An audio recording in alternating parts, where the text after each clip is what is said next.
Прво морам да кажам дека пред 2 дена тоа го добив.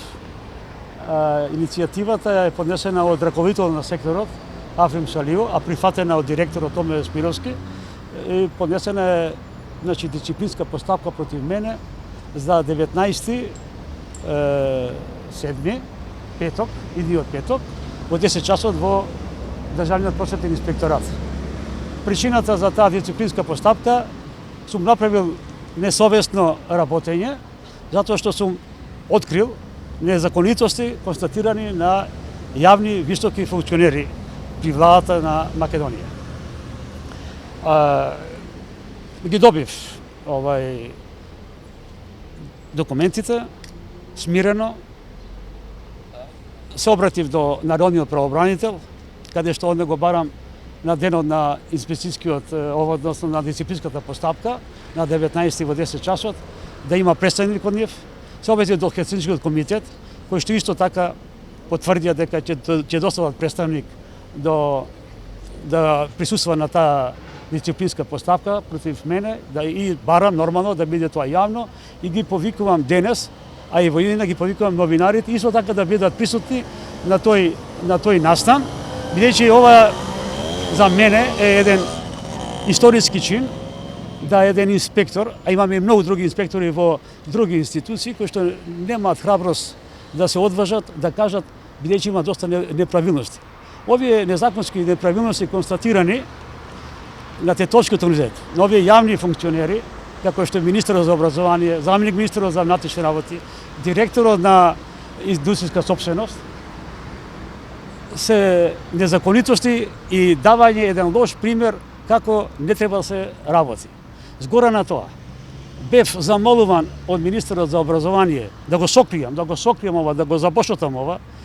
Бев замолен од заменикот министер за внатрешни работи, кој што дури ми укажа дека да внимавам дека имам и семејство и деца, што едно предупредување и заканување. Од страна на директорот Томе Спировски и од заменикот и од инспекторот Африм Шалиу ми беше укажувано да не излезат тие записници и решенија во јавноста, да се сокријат. Во спротивно ќе имам последици по мене, ќе има дисциплинска и други запретувања. Еве се случи пред 2 дена да добијам покана за расправа на 19 дисциплинска постапка за несовесно, пазите, несовесно работење. Вината е моја што сум ги открил овие работи. Вината е моја што сум го запознал Државната комисија за корупција. Вината е моја што сум ги запознал народниот правобранител. И дури пазите на работа. Сум виновен зошто сум го запознал францускиот амбасадор Тимоние.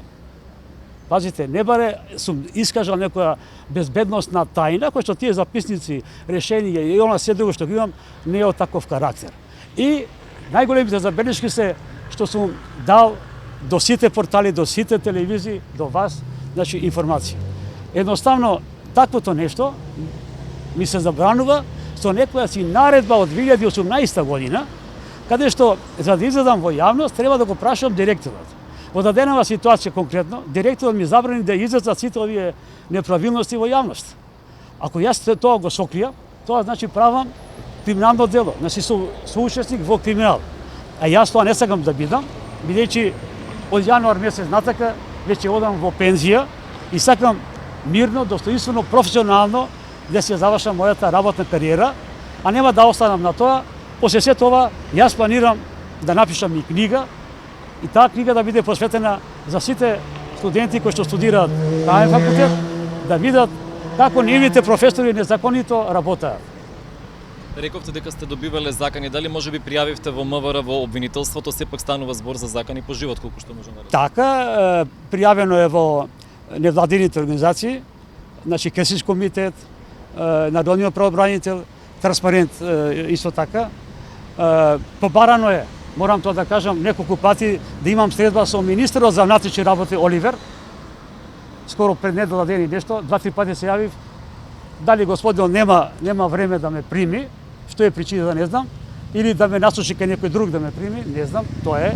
Значи, информирани сте вие како новинари за целосно тоа и барање, нормално, барам да бидам заштитен согласно законот за укажувачи до Државната комисија за корупција, бидејќи тоа заканување од страна на заменикот министер е недостојно и морам да бидам заштитен.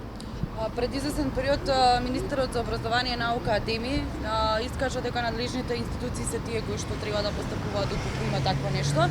Меѓутоа се наврати на еден момент дека и претходно во државниот просветен инспекторат имало многу вакви случаи, меѓутоа не биле јавно експонирани. Дали вие како инспектор кој што долги години работи таму сте се соочиле со претходно ваков момент и дали такво нешто имате пријавено или тој случај останал затворен? Така. Се јас што сум имал како предмет за расправа, сум го изјаснувал до крај. Не сега и порано. Ова сега што е бил мој предмет, што ги имам искажано, а она што го искажа господинот министер, нека му се обрати на раководителот на секторот, Африм Салију. Дали тој имал таков предмет? Ако имал таков предмет, до кај што е? Дали е сокриен или како е? Значи да се обрати, да побара од институциите, од господинот Африм Салију, што го бара дека имало такви случаеви. Ако имало такви случаеви, јас таков случај сум немал. Може би имал господинот Африм Салију и тој треба да го тоа каже и до кај била ситуацијата и дали некој му вршил притисок да го забошоти тоа. Ако мислат дека и со мене така ќе работат за да се забошоти, се лажат, бидејќи не да се фалам, него јас сум специализирал на детските и човекови права, си ги знам своите права, си ги знам си човекови права и знам до кај може да биде. Ова запретување со дисциплинската постапка, со така наречените наредби, е во системи тоталитаризми. Во систем каде што нема демократија, во систем каде што нема право. А ние тежнееме токму да одиме кон тоа право, кон тие европски интеграции и така натаму. Ви одговорија ли од антикорупцијска нешто до сега? Разговаравме со нив, веќе закажа средба ќе имаме во понеделник. Средба ќе имаме во понеделник, бидејќи се што ми побара годишна програма дали, бидејќи директорот кажува дека тоа било мој став. Имаме годишна програма за работа, имаме акционен план, имаме патни налози кај што сме биле, инспекцијски надзор извршен во Тетово на правниот факултет, бевме 5 инспектори. Што тие ќе го потврдат тоа на денот кој ќе биде дисциплинската постапка, ќе го потврда сето тоа. И тие запретувања што ми беа упатени од него кон мене, и затоа јас бев принуден да не се почитува таа наредба, бидејќи таа наредба никогаш не може да се реализира, ја да излезам во јавноста, туку ќе бев соучесник на криминал. За такво нешто јас не сакам да бидам и да учествувам во такво нешто.